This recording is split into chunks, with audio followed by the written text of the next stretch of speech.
Now, live from the Smackdown Motel, the shittiest, the most least expensive, meaning free, podcast, Smackdown Live, is presented to you by me, Mr. Caldero. Welcome. Don't mind the dusty hallways. Don't mind the shitty sign. The Smackdown Motel is open. And if you love it raw, I know a place that you can go the day after. Just go to the Smackdown Motel where shit is dirty. Shit is fucked up. But you know what? You have a comfortable night's sleep. And shit really do get raw in the Smackdown Motel. Well, anyway, let me get into the topics. This is a brand new feel. Like I honestly was hoping that they brought the fist back from back in the day, but they didn't do that. But they did change shit around. I gotta give them props on that. The ropes are blue again. That to me is like, I was watching Raw the night before and the ropes were red. I like the distinction of that. That is incredibly awesome. And another big note is that the camera angles are different. That's pretty amazing, because before, the camera angles are pretty standard for both shows and for years. Just the same main shot, and even the microphone for SmackDown has blue lines, on the three corners that it has. It's like a triangle, and it's blue. The three stripes of blue, blue ring, blue field. Even the Titan area, the Titantron area is different, which is awesome. It's not the same as Raw. It's not that much different, but it's different enough for you to know this is SmackDown. You're in the SmackDown arena. You're watching. You see the blue ropes. You know you're watching SmackDown. You know what superstars you're looking to watch. And I must say that the night before's Raw was amazing. Sasha Banks being the champion. I'm sure you already heard Chris Corey in his review. But Sasha Banks being the champion is awesome. And SmackDown didn't stop the tradition of changing things up, shaking things up, making things the new era. And we start out the night pretty much Shane O'Mac, Daniel Bryan being at the gorilla position. Real wrestling fans know what the gorilla position is. Right backstage, right before you come in. And the camera angles were different from the get-go. They come out, they show the whole stadium. All the superstars of SmackDown are in the ring waiting for the response. And just like Raw the day before, I'm guessing that they want to choose who is going to fight for the main event at SummerSlam. So far, we got Brock Lesnar versus Randy Orton, which is Raw and SmackDown combination. Meaning Randy's on SmackDown, Brock is on Raw.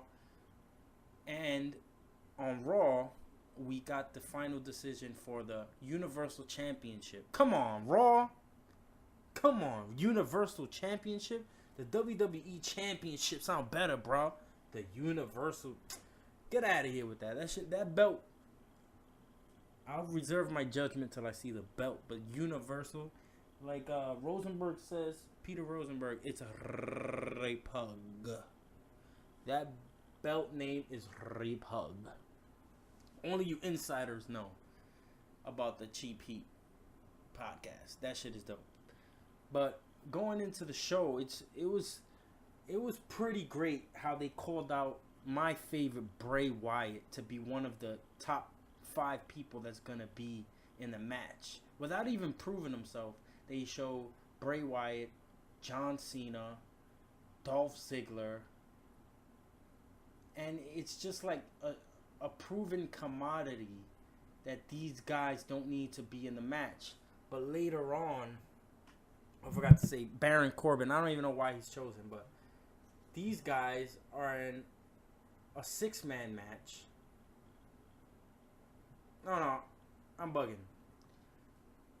The first match is to see who's gonna fight for the chance to be at SummerSlam.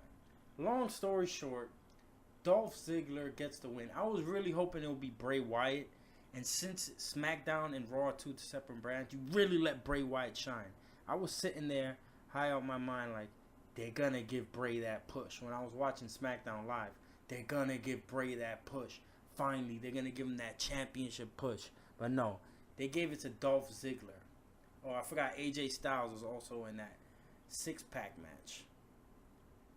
But they gave it to Dolph Ziggler, which I guess is an overdue choice for the independent fans. That Dolph Ziggler, he's the worker's worker.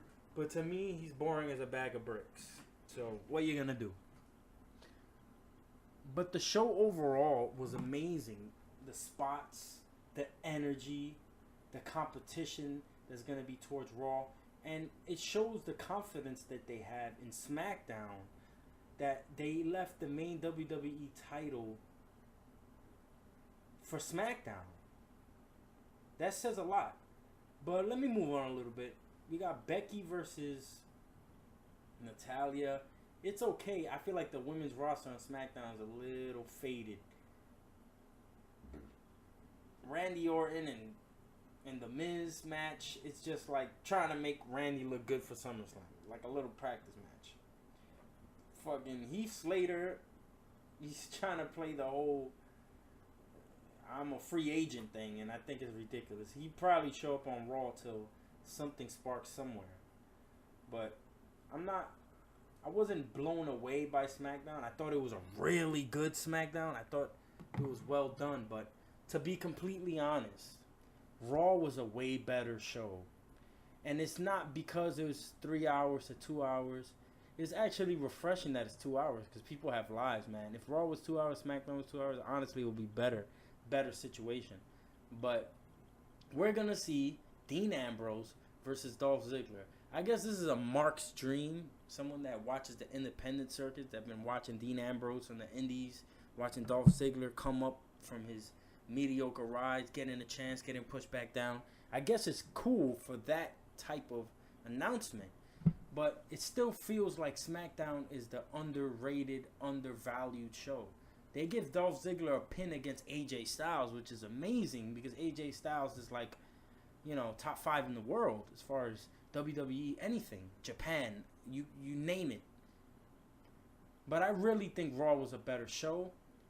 I really popped more on Raw. I know I'm supposed to be on the SmackDown side, but the fact is, my show is going to be better because I'm the host of the show. It doesn't matter if Raw was technically better than SmackDown. It doesn't matter. It's the first week. Raw has an advantage. I'm better than Chris Corey.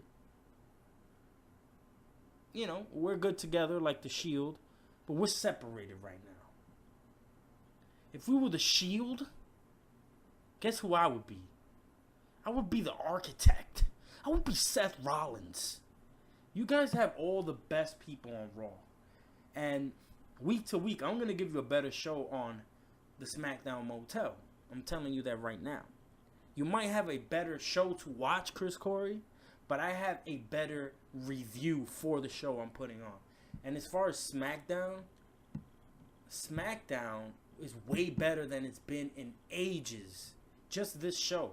It's showing the enthusiasm. It's showing the different matches that it's showing. Here is things that are actually important. It's not like we're just doing things to do them. The rivalries make sense. And hopefully that push for Bray Wyatt that I'm hoping for will come. It will come in a different form. And hopefully that will be something more epic like a WrestleMania, or even I'll take a Royal Rumble. But please, don't make Dolph Ziggler the champion. I don't want Dolph Ziggler to be a champion. I know Chris Corey wants to give himself the moniker of the show off, but I'm sorry, but if you're comparing yourself to Dolph Ziggler, you're going to be the underdog in this fight. I'm going to be the main attraction, and SmackDown is going to layeth the SmackDown. And there's not much more I want to say, but I'm just rooting for SmackDown next week to be more compelling. And the rumors of Shelton Benjamin and Rhino are now confirmed by WWE. Shelton Benjamin came in the years that I stopped watching wrestling. But I did see little highlights of him and his athletic abilities. He's amazing. I don't know his character. I know he was in Team Angle, so I know he's a very athletic guy. Rhino I know from ECW. Rhino is a mid-level, mid-card type of guy. those are good additions, but the women's division is dying on SmackDown. I don't know what Bayley's going to do after SummerSlam in Brooklyn, but we need Bayley on SmackDown horribly bad because my show has to be better. It just has to be. And I saw the reviews, not the reviews, the stats. Raw won this week with the ratings, but they have an unfair advantage. They have all the best wrestlers, and SmackDown is a new commodity in the sense of it's live and it's on a different night, and it's just like the blue brand. It's not going to get the same respect right away.